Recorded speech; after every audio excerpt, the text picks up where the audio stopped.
So about 5 years ago, I was in Lowe's, and I don't remember why I was there, but I was over in the appliance section, and I noticed a lady, and she had some kids in her cart, and she just seemed distraught, and stressed out. So I just kind of hung around and watched to see what was happening, and come to find out, she was a single mom, and the refrigerator in her apartment had gone out, and she was there trying to find a way to buy a refrigerator, and she couldn't afford a new refrigerator, and she was looking at the scratch and dents and all that stuff, and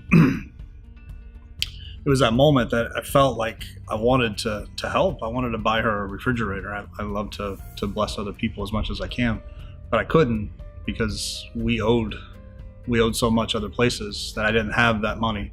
We hadn't saved up enough to be able to bless this young lady. So that was the moment that we decided, or that I decided, that we had to do something about our debt. My wife and I had a prayer retreat. God told us to get out of debt. Of course, it was something we'd already know, but we did nothing really. We came back home from our prayer retreat, and we really didn't do anything. And then it was probably just not even a year ago. We were talking, and I'm like, let's downsize. Let's move and get a small place. And she finally said yes. So we sold everything we own for the most part, except for our cars and what we could fit in those cars, some of our clothes, and we moved to what would be considered a tiny house for the purpose of saving money to bless people. And it took me a while to, Tony had suggested this, and I wasn't all on board with downsizing. I knew I wanted to downsize a little bit, maybe go to a 2-bedroom, but nothing as extreme as what we've done. It took a little while of things happening in the house, going on with our family, with our kids and stuff, before I came to the point where I said, okay, that's it, enough is enough. So we're selling everything. And it was stressful.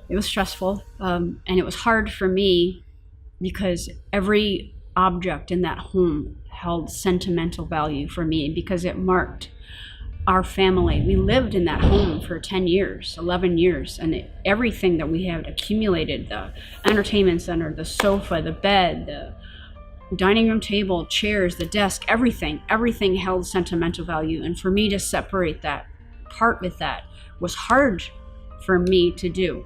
But I knew that it was something that it had to be done. And I even grilled people when they bought the stuff if they were gonna take care of it, to make sure they would take care of it, because this is my heart. This is our life that was walking out the door, that was going into someone else's home. So we did do it. I did break it. I was able to do it.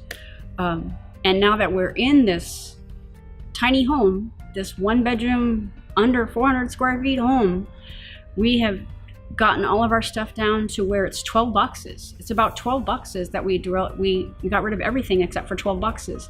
And we were able to put every single item away in this tiny little house, and we have no storage. Nothing is in storage. Everything fits in this one tiny little bedroom house. And it's so quaint, it's so nice, it's so freeing from having such a big home, so that when Tony and I move from this place, once we get all of our debt caught up, we don't want to really go into anything place bigger, because it's so nice and it's just the right size for us. But we might get 2 bathrooms. We might. I do want to go up to a 2-bedroom, just because I have family coming. I want to have this place they can stay. But anyway, I am totally on board with this, and I am so looking forward to us getting out of debt, it's been a progress. We've paid a big chunk of money already. We have cut off in our debt. So we have a 10-year plan that we're on, where we're going to save money, and at the end of that 10 years, we want to be able to give someone a house. And it's not just give someone a house and then take over the payments. It's gift a home to someone, to some person that's in need. We can see an end.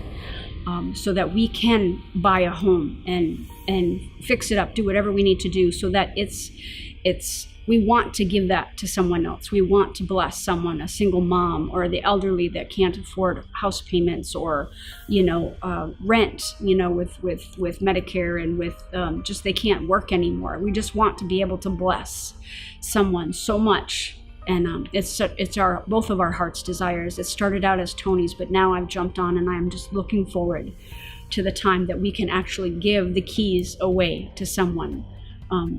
That's going to bring us such joy to be able to do this. So we're getting all excited, and we can't wait for that time to come.